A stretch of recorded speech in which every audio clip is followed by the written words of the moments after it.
గత 3 రోజులుగా రాష్ట్ర వ్యాప్తంగా కురిసినటువంటి భారీ వర్షాలతో మరి పెద్ద ఎత్తున రాష్ట్ర ప్రజలు తమ యొక్క పంట భూములు కానీ ఇతరత్ర పశు సంపద కానీ ఇండ్లు కానీ కోల్పోవడం జరిగింది. ఈ నేపథ్యంలో నిన్నటి నుంచి గౌరవశ్రీ మన ముఖ్యమంత్రి శ్రీ రేవంత్ రెడ్డి గారు, అదేవిధంగా సోదరుడు మరి అదేవిధంగా సీనన్న గారు, మరి మిగతా వాళ్ళంతా కూడా రాష్ట్రంలో ఉన్నటువంటి వారందరూ కూడా ఎక్కడికక్కడ అలర్ట్గా అయ్యి పని చేస్తూ ప్రభుత్వ అధికారులకు కూడా సూచనలు చేసే విధంగా సెక్రటేరియట్లోనే ఒక మరి కంట్రోల్ రూమ్ లాగా ఏర్పాటు చేసుకొని అటు ముఖ్యమంత్రి గారు, ఇటు సిఎస్ గారు, సంబంధిత మంత్రులందరూ కూడా ఫీల్డ్లో ఉండి అలర్ట్ చేసినందుకు మరి గౌరవ ముఖ్యమంత్రి గారికి ప్రత్యేకంగా ధన్యవాదాలు తెలియజేస్తూ ఉన్నాము. ఈ క్రమంలో నిన్న నల్గొండ, ఖమ్మం చూసుకొని ఈరోజు మరి మహబూబాబాద్ జిల్లాకు వారు రావడం జరిగింది.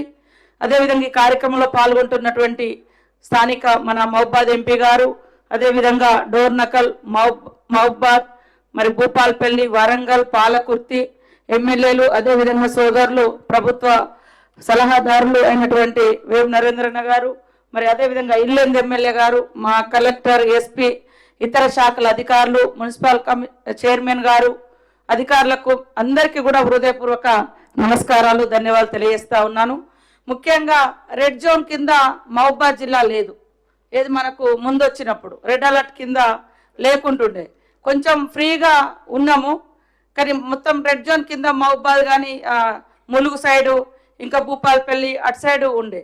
కానీ సడన్గా 31 నాడు సాయంత్రం ఇది ఎఫెక్ట్ అయి తెల్లారి వరకు గ్రామాలలోకి నీళ్ళు వస్తే మరి ఎంతో సమన్వయంతో స్థానికంగా ఉండేటువంటి జిల్లా యంత్రాంగం అంతా అలర్ట్గా పనిచేసి ఇవాళ సీతారాం నాయక్ తండా ప్రజల్ని కానీ రావిరాల మహబూబాబాద్ జిల్లాలో కూడా మహబూబాబాద్ నియోజకవర్గంలో రావిరాల గ్రామంలో కూడా పెద్ద ఎత్తున పశు సంపద కోల్పోయినరు, బండ్లు కోల్పోయినరు, వాగులలో పడి అన్నీ కొట్టుకుపోయినటువంటి పరిస్థితి.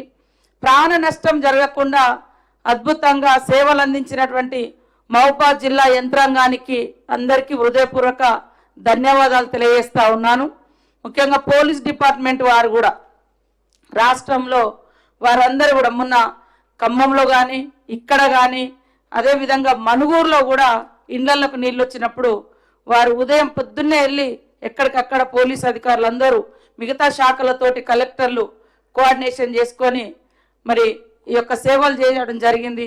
మా ములుగులో కూడా దాదాపుగా రోడ్ల హైవే తెగిపోయి మరి మిగతా రోడ్లన్నీ జలదిగ్బంధంలో ఉంటే రోడ్డు మీద ఉన్నటువంటి 2000 చెట్లను రాత్రి 2:30-3 గంటల వరకు పోలీస్ అధికారులు, కలెక్టర్స్, ఇతర శాఖల మెడికల్ అండ్ హెల్త్ కానీ, శానిటేషన్కి సంబంధించినటువంటి డిపిఓలు కానీ, ఆల్ డిపార్ట్మెంట్స్, రెవెన్యూ, పోలీస్ మంచి చక్కని కోఆర్డినేషన్తో ఇప్పటి వరకు మంచి పని చేసుకోవడం మూలంగా ప్రాణ నష్టము జరగలేదు. కాబట్టి ఇట్లాంటి విపత్తులు ఎప్పుడొచ్చినా సమర్థవంతంగా సమన్వయంతో ముందు చూపుతో మరి జిల్లాల వారీగా, మండలాల వారీగా కోఆర్డినేషన్ టీమ్స్ కూడా మనం ఏర్పాటు చేసుకొని, నేను మొన్ననే మరి ఆ రోజు నైట్ ఇక్కడికి వచ్చిన 2 రోజుల క్రితం నైట్ వచ్చి ఇక్కడ నైట్ హాల్ట్ చేసి ములుగు చూసుకొని ఇక్కడికి వచ్చి అధికారులతో రివ్యూ చేసి తెల్లారి వరకు అందరికి కూడా పునరావాసం కానీ ఇతరత్ర ఇబ్బందులు లేకుండా ఏర్పాటు చేసి బాగా నష్టపోయినటువంటి వాళ్ళకు కూడా సీతారాం నాయక్ తండలో కానీ రావిరావులో కానీ అక్కడ లోకల్ ఎమ్మెల్యేలు, మరి అదేవిధంగా పోలీస్ అధికారులు, కలెక్టర్ గారు సమన్వయంతో, ఎస్పీ గారు అందరి సమన్వయంతో వాళ్ళకు నిత్యావసర వస్తువులను కూడా అందించి కొంత రిలీఫ్ ఇవ్వడం జరిగింది. కాబట్టి అధికారులు అందరం కూడా ఎప్పుడు ఇప్పుడు ఎక్కడెక్కడైతే డ్యామేజ్ అయిందో అది ఖచ్చితంగా ఒక హిస్టరీ లాగా నోట్ చేసి పెట్టుకోవాలి. నెక్స్ట్ వచ్చేటువంటి అధికారులకు కూడా ఇవి ఒక హెచ్చరిక లాగా, వర్షాలు పడుతుంటే ఈ వాగు ఎక్కడి నుంచి ఎక్కడికి పోతుంది, ఏ ఊరికి ఎఫెక్ట్ అవుతుంది, ఆ ఊరికి దగ్గర ఏ చెరువు ఉంది, ఆ చెరువు ఒకవేళ బ్రీచ్ అయితే ఎన్ని ఊర్లకు డ్యామేజ్ అవుతుంది అనేది ఒక హిస్టరీ లాగా కొన్ని పాయింట్స్ రాసి పెడితే అది ఎప్పుడు కూడా ఏ అధికారి వచ్చినా ఆ మండలంలో కానీ ఆ జిల్లాలో కానీ వర్షాలు వస్తున్నాయి అంటే ఆ నోట్ తీసి ఆ బుక్ చూసుకొని మరి అలర్ట్ అవ్వడానికి కూడా అవకాశం ఉంటుంది. ములుగులో కూడా మాకు గత అనుభవాలను దృష్టిలో పెట్టుకొని గత 2 నెలల నుంచి మేము అక్కడ కలెక్టర్ గారు, ఎస్పీ గారు ప్రతి 15 రోజులకు ఒకసారి మీటింగ్స్ పెట్టుకొని ఇట్లాంటి ఎక్కడికక్కడ అంటే ఎఫెక్టెడ్ ఏరియా ఎక్కడైతే ఉందో వాగులు దాటకుండా పోలీసుల చేత బ్యారికేడ్స్ పెట్టించుకోవడం జరిగింది. అదేవిధంగా నైట్ పూట అక్కడ ఊర్లలో అంటే అధికారులను కూడా పెట్టడం జరిగింది. ఏదో ఒక డిపార్ట్మెంట్ నుంచి గ్రామస్తులను అలర్ట్ చేయడం కోసం. వర్షం పెరుగుతుందంటే ఆ గ్రామాన్ని వెంటనే షిఫ్ట్ చేయడం, లేదా పక్క ఊర్లలో ఎక్కడైనా పెట్టడం, లేదా అక్కడే స్కూల్లో ఇంకేదైనా సేఫ్టీ ప్లేస్లలో. సో ఇట్లాంటివన్నీ కూడా మనం చేసుకోవాలి. ఇప్పటికి కూడా తడిసి ముద్దైనటువంటి ఇండ్లు ఏమైతున్నాయో అవి ఖచ్చితంగా గుర్తించి ఆ ఇండ్ల నుంచి ఖాళీ చేయించాలి. ఎందుకంటే ఇండ్లు కూలిపోతే 2-3 కుటుంబాలు చనిపోయినటువంటి పరిస్థితి కూడా ఉంది. కాబట్టి మరి ఇవన్నీ మనం తీసుకుంటూ ఈరోజు ముఖ్యమంత్రి గారు స్పీడ్గా మరి రిలీఫ్ కోసం 5 కోట్లను కూడా వారు ప్రకటించడమే కాకుండా ప్రత్యక్షంగా బాధితుల దగ్గరకు వచ్చి వాళ్ళ బాధలు విని వారికి మరి రిలీఫ్ను ప్రకటించి మానసిక ధైర్యాన్ని కల్పించినందుకు వారికి ప్రత్యేక ధన్యవాదాలు.